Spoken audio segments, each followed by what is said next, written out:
یہ چاہتے کیا ہیں؟ تو ایک بندے کو بھیجا، کہا آپ پوچھ کے آؤ۔ اس بندے نے کہا اگر آپ یہ چاہتے ہیں کہ آپ مکے کے سردار بنیں تو ہم آپ کو مکے کا سردار بنا دینا چاہتے ہیں، بنا دیں گے، پورے مکے کا سردار آپ کو بنائیں گے، مگر آپ دین کی تبلیغ سے رک جاؤ۔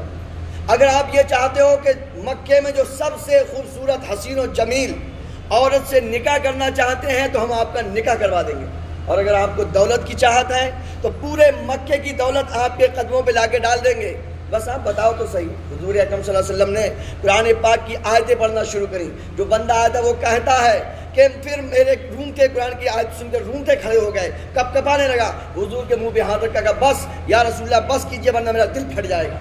وہ آیا، اس نے سمجھایا لوگوں کو کہ یہ کوئی جادوگر نہیں ہے۔ حضور کو جادوگر کہتے تھے، کاہن کہتے تھے، مجنون دیوانہ کہتے تھے۔ آخرکار پھر سارے مکے کے لوگ کافر سب آ کے ابو طالب کے پاس آ گئے۔ ابو طالب کون ہے؟ حضور کے چچا مولا علی کے باپ ہیں، اور سارے لوگ مل کر آئے اور کہا سنو بہت ہو گیا، اب بہت ہو گیا ہے، یا تو تم اپنے بھتیجوں کو چھوڑ دو اور ہمارے حوالے کر دو، یا پھر تم دونوں میدان میں نکل کے آ جاؤ اور ہمارے مقابلے کے لیے تیار ہو جاؤ، ہم اب بخشیں گے نہیں، بہت ہو گیا ہے۔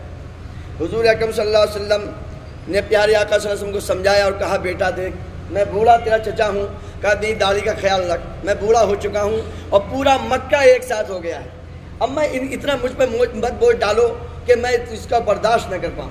اچھا بندہ ہل جاتا، اچھا انسان ہل جاتا کہ ہاں یار کہہ تو صحیح رہے، میرے چچا میری خدمت کر رہے ہیں، دن رات مجھے اپنے گھر میں رکھتے ہیں، پال رہے ہیں، پوس رہے ہیں، سب کچھ کیا ہے۔ ابو طالب نے بہت ہی دردناک انداز میں کہا تھا کہ میرے بھتیجے میری داڑھی کا خیال رکھو، میں بوڑھا ہو گیا ہوں، پورے عرب کا کیسے مقابلہ کر سکتا ہوں۔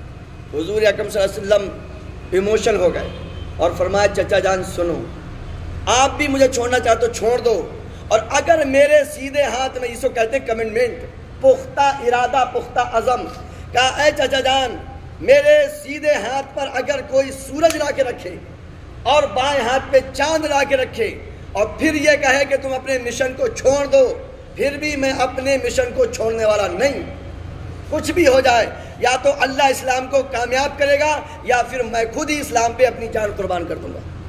تو ابو طالب نے اتنی بات سنی تو کہا ٹھیک ہے میرے لال، اب کچھ بھی ہو جائے ابو طالب جب تک زندہ ہے تیرے ساتھ کھڑا ہے، جب تک ابو طالب زندہ ہے تیرا کوئی بال بیکا نہیں کر سکتا ہے۔ اتنا سب کچھ میرے دوستو، یہ 45 سال ہو چکے ہیں حضور اکرم صلی اللہ علیہ وسلم کو۔ جب زیادہ ہی ٹارچر کیا تو حضور نے فرمایا مسلمانوں سے، پاس میں ہی ایک حبشہ ملک تھا جس کو آج کل ایتھوپیا کہتے ہیں، ایتھوپیا کہتے ہیں انگلش میں اس کو، وہیں پاس میں تھا ملک سمندر کے پار۔ حضور نے فرمایا وہاں چلے جاؤ، تو بہت سارے مسلمان وہاں پر ہجرت کر کے گئے۔ مدینے سے پہلے حبشہ کی طرف انہوں نے ہجرت کی۔ وہاں پر ایک بادشاہ تھا تو وہ عیسائی مگر بہت ہی سلجھا ہوا تھا، بعد میں مسلمان ہو گیا، نجاشی اس کو کہتے تھے۔ اس نے سب مسلمانوں کو اپنے پاس رکھا، اپنے ملک میں پناہ دی، کھلایا پلایا۔ ان کے پیچھے سے بھی یہ کافر پہنچ گئے اور اس کو بھی برگلانا چاہا، بہت اس کو برگلایا، مگر وہ بندہ راضی نہیں ہوا۔ آخر میں وہ بھی مسلمان ہوا، جس کو نجاشی کہتے ہیں، اور حضور نے مدینے میں رہ کر اس کی نماز غائبانہ پڑھی، وہیں پر مدینے میں رہ کر۔ انہی کا مزار بھی ایتھوپیا میں ہے۔ ہم اب تک 45 سال تک حضور کی پہنچ گئے ہیں۔ اب جو حالات ہیں وہ سنگین ہیں۔ اس کے بعد حضور اکرم صلی اللہ علیہ وسلم 53 سال تک مکے میں رہتے ہیں۔ انشاءاللہ آگے کی کہانی اس طرح سے ہی بیان ہوتی رہے گی۔ دعا کریں اللہ تعالیٰ مجھے سنانے کی اور آپ کو سننے کی اور ہم سب کو عمل کرنے کی توفیق